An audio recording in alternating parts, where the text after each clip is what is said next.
میں بھی کرنی ہے روزہ اگر رکھ سکتے آسانی کے ساتھ ہر ہفتے میں روزہ رکھیں، ایام 20 کے روزے 13 14 15 ہر چاند کی روزہ رکھیں یا کسی وقت میں بھی رکھیں، وہ عادت برقرار رہے اور خصوصاً گناہوں سے بچنے کی عادت تو یہ تو زندگی کا ماحول بنانا کہ زبان سے غلط بول نہ نکلے، غیبت جھوٹ چغلی گالم گلوچ کہ ہمارے معاشرے کا آج بڑا ببال ہے۔ گالی کو ہم نے گناہ بھی نہیں سمجھتے، کوئی بات کرنی ہوتی ہے پہلے گالی دیتے ہیں پھر بات کرتے ہیں، بالکل بد زبانی اسلام برداشت نہیں کرتا، پوری بات جھوٹ ہمارے معاشرے کا حصہ بنتا چلا رہا ہے۔ رمضان المبارک میں جیسے جھوٹ حرام ہے، غیر رمضان میں بھی جھوٹ حرام ہے،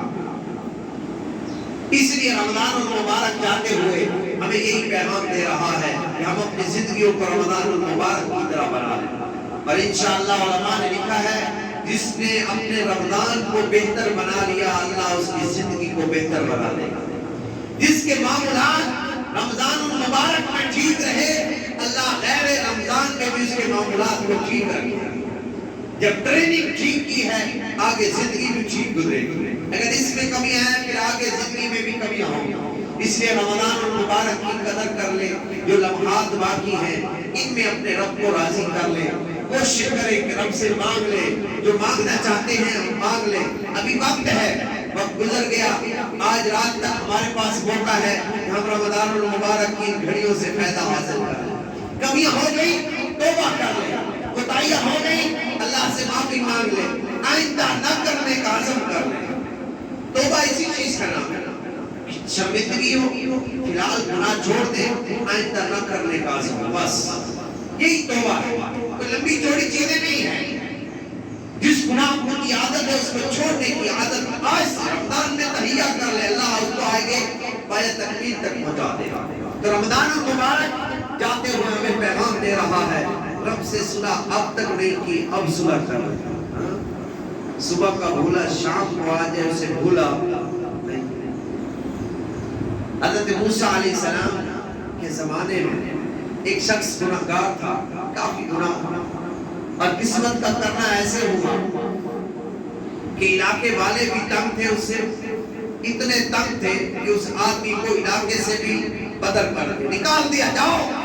جنگل میں بیابان میں اس کو چھوڑا ہے، نہ کھانا نہ پینا نہ کچھ نہ تعلقات، اکیلے چھوڑا ہے۔ جب وہ شخص وہاں اکیلا تھا کرتے کراتے اس کی موت کا وقت قریب آ گیا، موت کا وقت قریب آتے ہوئے وہ اللہ کو کہتے اللہ ساری زندگی تیری نافرمانی کی میں مانتا ہوں، مجھ سے غلطیاں ہوئی اللہ میں مانتا ہوں، لیکن باری تعالیٰ کو دنیا نے بھی چھوڑ دیا ہے، دنیا والوں نے مجھے اپنے سے الگ تھلگ کر کے اس بیابان جنگل میں چھوڑ دیا، نہ کوئی کھانے والا، نہ کوئی میرے ساتھ پینے کا سامان، نہ کھانا ہے، نہ کوئی پوچھنے والا ہے، نہ کوئی میرا مددگار ہے، میں اکیلا ہوں، یا اللہ میں تجھ سے صلح کرنا چاہتا ہوں اور میں تجھ سے اپنے گناہوں کی معافی مانگنا چاہتا ہوں، یا اللہ مجھے معاف کر دے، یہ جملے کہنے تھے کہ اس کی روح پرواز کر دے۔ اللہ نے حضرت موسیٰ علیہ السلام کو پیغام بھیجا، وحی کے ذریعے کلام ہوا کہ موسیٰ جاؤ جنگل کے اندر، میرا ایک بندہ اس دنیا سے رخصت ہو گیا ہے، جاؤ اس کے جنازے کا انتظام کرو، اس کو غسل دو اور اس کا جنازہ پڑھو، اور یہ اعلان کر دو کہ جو شخص بھی اس کا جنازہ پڑھے گا میں اس کی بھی مغفرت فرما دوں گا۔ یاد رکھنا کچھ جنازے ایسے ہوتے ہیں کہ پڑھنے والوں کی مغفرت ہو جاتی ہے، کچھ ایسے ہوتے ہیں کہ پڑھنے والوں کی وجہ سے اس میت کی مغفرت ہو جاتی ہے، دونوں باتیں ہوتی ہیں، میت کی وجہ سے پڑھنے والوں کی مغفرت اور پڑھنے والوں کی وجہ سے میت کی مغفرت ہو جاتی ہے۔ حضرت موسیٰ علیہ السلام نے اعلان کیا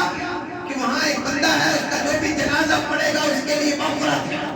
ساروں نے دوڑ لگا کہ ہر آدمی مغفرت کا طلبگار ہے، دوڑ لگا، وہاں گئے دیکھا تو وہی آدمی ہے جس نے زندگی گناہوں میں گزاری اور علاقے والوں نے اس کو اپنے علاقے سے نکال کر بدر کر دیا کہ جاؤ یہاں نہیں رہنا، ہمارے شہر کو بھی چھوڑ دو۔ جا کر دیکھتے کہتے موسیٰ کیسی باتیں کرتے ہو، یہ تو وہی شخص ہے جس کو ہم نے اپنے علاقے سے نکالا تھا، اس کے گناہوں سے تنگ تھے، اس کی نافرمانیوں سے تنگ تھے، اس کی وجہ سے ہم نے اس کو یہاں سے نکالا تھا، اور تو کہتا ہے اللہ تیری مغفرت فرما دے گا جو اس کا جنازہ پڑے گا۔ موسیٰ علیہ السلام پریشان، اللہ سے کہا کہ یا اللہ یہ بندہ ہے، گناہگار ہے، سارے جانتے ہیں، اس لیے تو نکالا تھا، اور یا اللہ تو کہتا ہے جو جنازہ پڑے گا میں اس کی مغفرت کر دوں گا۔ اللہ نے کہا موسیٰ ہاں تیرے بندے بھی صحیح کہتے ہیں، تو بھی صحیح کہتا ہے، اور میں رب جلیل بھی صحیح کہتا ہوں۔ اللہ پھر کیا معاملہ ہے؟ فرمایا اے موسیٰ یہ بندہ گناہگار ضرور تھا، پر مرنے سے پہلے